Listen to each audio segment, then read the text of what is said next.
2 wins down with 10 more to go, and this is the last easy one on the schedule. Week 3 is about testing the kickers, playing their depth, and keeping guys healthy because after UNI, things get real. Big wins and emotional games usually make for the perfect letdown spot, and a 2-0 Northern Iowa would love nothing more than to come knock Nebraska right back out of the rankings. And if this was 2021, they probably could, but with an elite decision maker at QB, a fiery defense, and one of the best coaching staffs in the entire country, they should be in for a long night. So today, we'll talk about what we can learn in a win this week. I'll look at recent FCS upsets, and you'll get my final score prediction. But what's up, guys? I'm Connor Hayden, and this is Corn Crazed. If you're a fan of Nebraska or the Big Ten, hit the subscribe button so you don't miss my Friday night live stream. And if you think Nebraska covers the spread for the 3rd week in a row, hit the like button and help us get to 1,000. But now, let's get into it. He's hit and set. He's taking a shot downfield, wide open end zone, caught, touchdown. When you're playing well against FBS teams and winning games by double digits, it's easy to get confident and feel invincible when a less talented, less talked about opponent comes into your world. Just ask Notre Dame. They went into College Station, beat A&M by 10, then went back home to host Northern Illinois, who outpassed, outrushed, and won the turnover battle on their way to upsetting the number 5 team in America. It happens every year. Last season, Sac State took down Stanford. In 2022, Southern Illinois beat Northwestern. And in 2021, Montana beat a top 25 Washington the week before Jacksonville State went into Tallahassee and stunned Florida State. Northern Iowa's played spoiler too. In 2007, 2013, and 2016, they went into Ames and beat Iowa State outright. And 2 of the last 3 times those two met, Iowa State barely escaped. In 2012, a 2-0 Wisconsin was ranked 12th and featured one of the best run games in the country with James White and Monty Ball. But UNI came back, throwing for almost 300 yards and only lost by 6 in Camp Randall. In 2009, number 22 Iowa was held to only 3 points in the first half and had to block 2 field goals at the end of the game to make it out with a 1-point victory. Northern Iowa's been here before, and at the end of the day, this is college football. Anything can happen if one team executes at a higher level than the other. I touched on it in my last video, but I think it's really important we talk about Nebraska's kicking game. I was all in on waiting to judge Alvano and not reading into the spring game struggles, but missing a 32-yarder at home with a 14-point lead has to be the breaking point. Relative to how much pressure there's going to be in a close game against a Big Ten team, that kick should have been easy. After Saturday, Nebraska has to play Illinois, Purdue, Rutgers, and Indiana, all teams that want to burn clock, force the close game, and rely on the defense and special teams to win it down the stretch. And unless Rule just trusts Dillon to get him out of those 3-point situations or believes Ty Robinson's going to keep blocking field goals in clutch moments, I don't know why he wouldn't be taking a hard look at making a change. Kicking field goals isn't just about leg strength or accuracy. It's mostly mental. I'm sure Alvano's banging out 50-yarders in practice all day, but if you aren't in the right headspace, it's a really hard job to do in a game. This week's going to be a pretty easy environment for him, but it'll be more stressful for a backup trying to win the starting job. So maybe this is a good spot to give somebody else a try to see how they perform under pressure. Again, I'm not a football coach, but I don't think you have to be to acknowledge when change is needed. And for the guy who asked me what it'll take for me to believe that this team can beat Ohio State, this is it. I need to see that Nebraska can make at least 75% of their routine field goals. On Monday, we saw Christian Jones announce his commitment, and this was significant for a couple reasons. One, because he's the number 1 player in the state of Nebraska, the number 23 linebacker overall, and a legit threat to go somewhere else like Oklahoma, Auburn, or Kansas State. And 2, because it's a sign of how big the Colorado game's impact was on the recruits who showed up.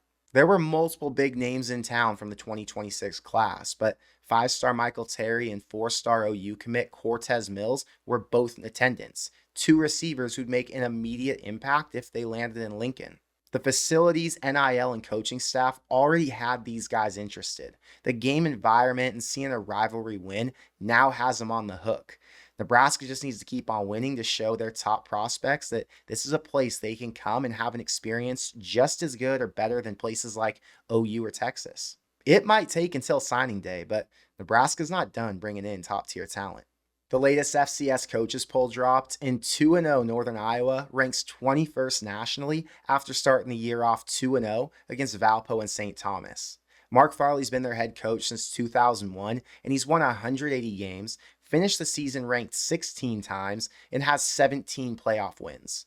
This year, expectations were low since they haven't won more than 6 games since 2019, but their run game's been dominant, and the offense is led by a dual threat QB with a big arm. I watched a 17-minute highlight from the Valpo UNI game last weekend, and the main thing I saw out of their offense was this. They've got two 6'3" backs who they love running out of shotgun. And the first guy I thought of watching their starter carry the ball was Derrick Henry. Way less explosive and athletic, but a similar build and run style.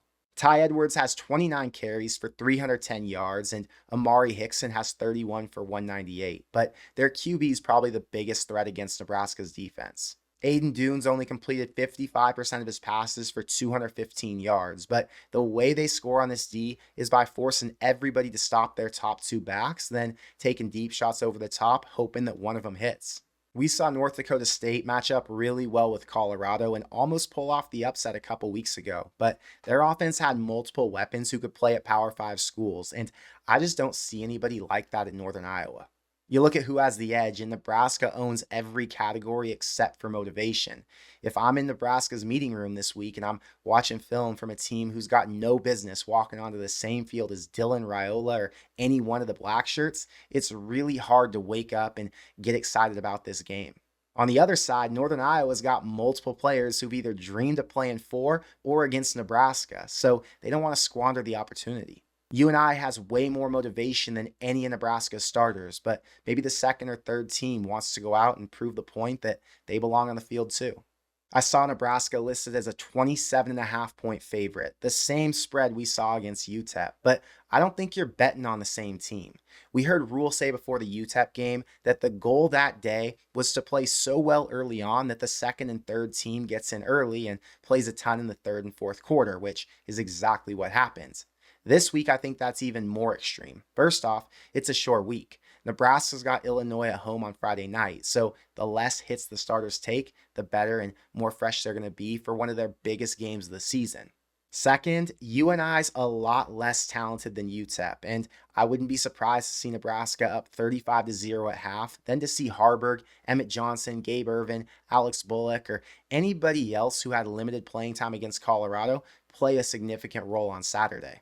Remember, Nebraska's downfall last season was injury after injury that could have been avoided if they rotated more guys. So I have to assume the game plan this week is to play the entire team and rest their top players. Since getting the win isn't in question, I've got 3 others that are. First, will Rule send Alvano out for field goals, hoping he gets it together, or is he going to try out Hull in hopes to trigger a response from Tristan that could lead to him playing better? Second, will the team execute at a high level with less motivation than they had last week? In the second half, things started getting sloppy. There were a ton of penalties, more breakdowns in coverage, and the defense gave up 10 points while the offense scored 0. I saw somebody in the comments mention that the officiating crew was notorious for being a problem in the Big 12, so maybe they were a contributor to last week's struggles. But regardless, gotta hope they execute on their assignments. And third, which depth pieces come out and impress to the point that they start earning more time in the rotation? Willis McGahee had the strip sack late last week. Ramir Stewart had the pick against UTEP, and Carter Nelson had a 14-yard catch in that game too. Who steps in and shows that they're ready for the moment this week?